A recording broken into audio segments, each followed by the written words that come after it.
So ayan na yung in-install natin mga ka-amigo. Grabe. Wow. Ganda. So kompleto na po yan. Mayroon na po yung mga apps and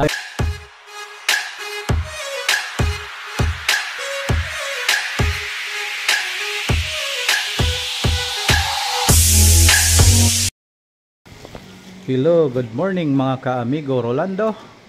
Meron pa tayong installan ngayon na NB350. Ito, bagong galabas pa lang sa kasa. So mga ka-amigo, gawin po natin to. I-installan po natin siya ng Android head unit with camera, harap likod. Then wow. Yung customer po natin is nakikita tayo niya sa YouTube.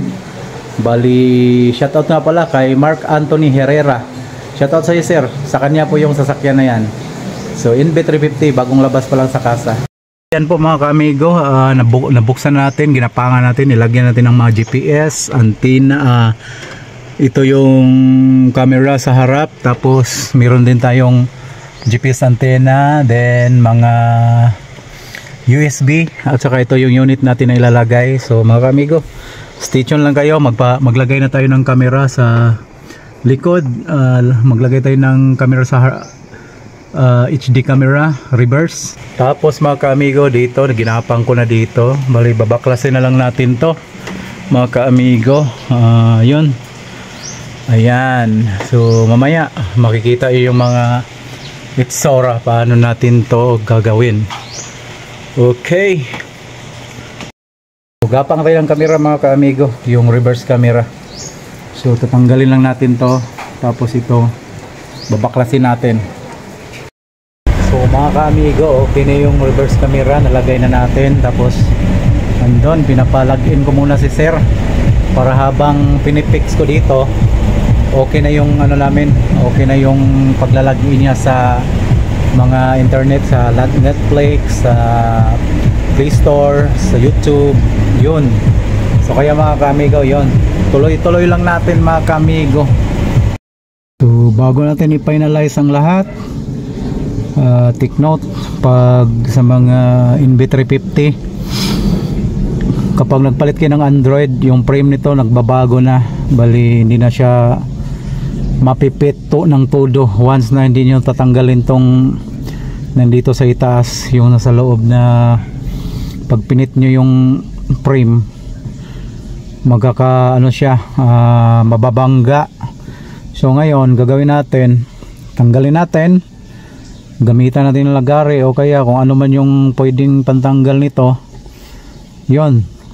Basta malinis yung pagtanggal, hindi yung matatamaan yung sa ilabas. Okay lang to kasi nasa loob naman siya, hindi naman makikita yan. At saka yan yung bumabangga once na ipit mo yung Android na frame, hindi siya mapipit, kaya tatanggalin natin para magpit. Okay, so ayan na mga ka-amigo, dalawa, bali nakuha na natin yung dalawang nandyan na yung sa ano niya sa loob. Okay na, so mapipit na natin yung unit natin, yung ano natin to, yung frame. So meron pang isa, yung isa nito, yung nasa baba, ito, yan, kunan natin konti. Ito mga ka-amigo, kunan natin to konti lang, hindi natin sagarin. Okay mga ka-amigo, tingnan nyo to, yan, ito yung isa sa dahilan kung ba't hindi mapit yung pinaka frame ng Android natin. Ito kasi nagbabago na kasi ito eh. So ngayon mapapansin nyo, mabilis na lang siya i-fit. Yan, there, tulak na lang yan dito. Kanina kasi labas na labas. Yan, so yan na mga ka-amigo, i-finalize na natin to lahat bago natin finalize to. Mamaya i-shout out natin sila si sir. Ito yung anak ni sir, nandun sa Japan. Right, si sir Mark Anthony, ben sir? Mark Christopher Herrera. Salamat sa iyo, sir. Alright mga ka-amigo, natapos na po yung gawa natin. So pakita ko na sa inyo kung paano natin kinabitan ng 9 inches Android head unit, Android 13 with camera harap at sa likod. So ito na siya ngayon mga ka-amigo, pakita ko sa inyo. Alright guys, bali natapos na tayo sa ginawa natin. So pakita ko sa inyo, kanina inulan tayo, tapos ngayon medyo nawala na yung ulan, medyo mainit na naman, pabago-bago ang panahon. So ayan na yung in-install natin mga ka-amigo. Grabe, ganda. So kompleto na po yan, mayroon na po yung mga apps, ang daming apps niyan. May Bluetooth, Z-Link. Yung Z-Link pala, ano yan, ibig sabihin ng Z-Link is CarPlay at saka Android Auto nya. So Netflix, tapos camera sa harap. Wow. So ayan yung camera sa harap nya, pwede natin paliitin. Yan, same time meron din tayong reverse. Reverse camera natin is ano po siya, HD na po. Tingnan nyo po mga ka-amigo. Ayan mga ka-amigo, napakalinaw, grabe oh. Makikita nyo oh, linaw linaw. So HD po yung camera natin sa likod ha. Okay, tapos sabayan pa ng camera sa harap. So ngayon lalagyan lang to ng 32GB, so para magre-record siya. So mamaya pakita natin sa inyo yung recording nya.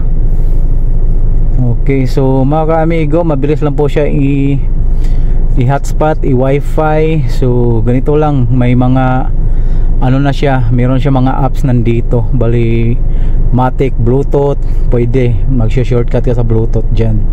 So lahat ng apps halos napakaganda, pati yung Teams niya meron din. So wow.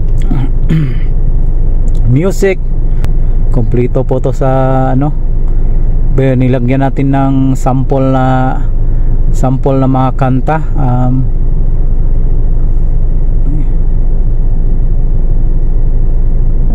60 na pala yun, mga 1 to 60 na kanta, yan o.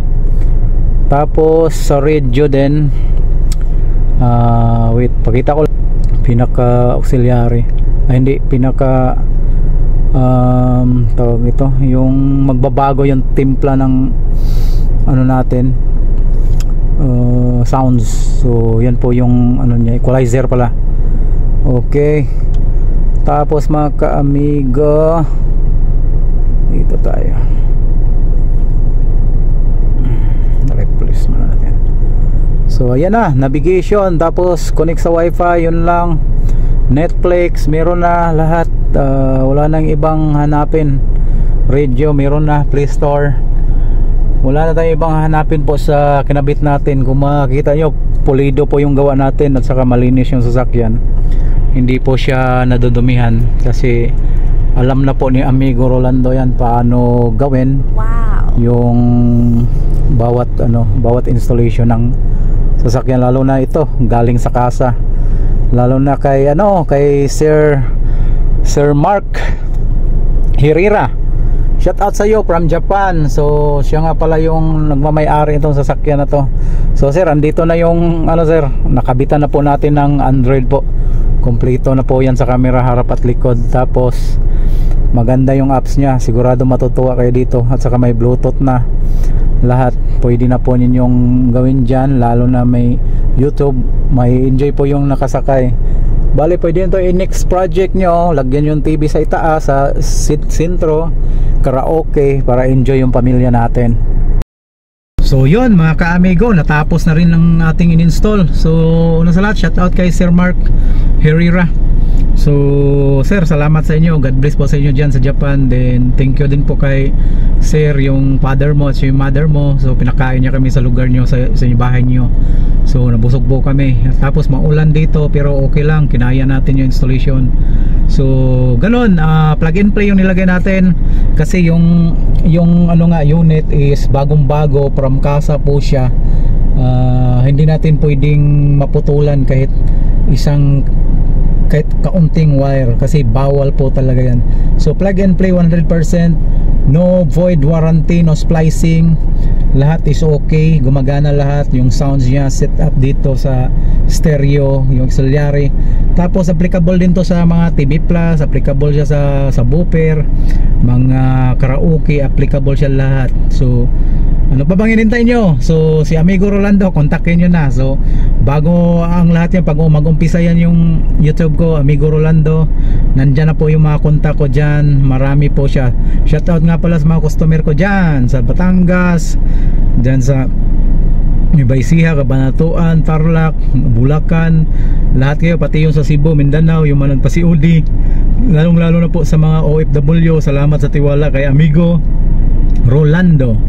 So thank you mga ka-amigo, at sa susunod na naman.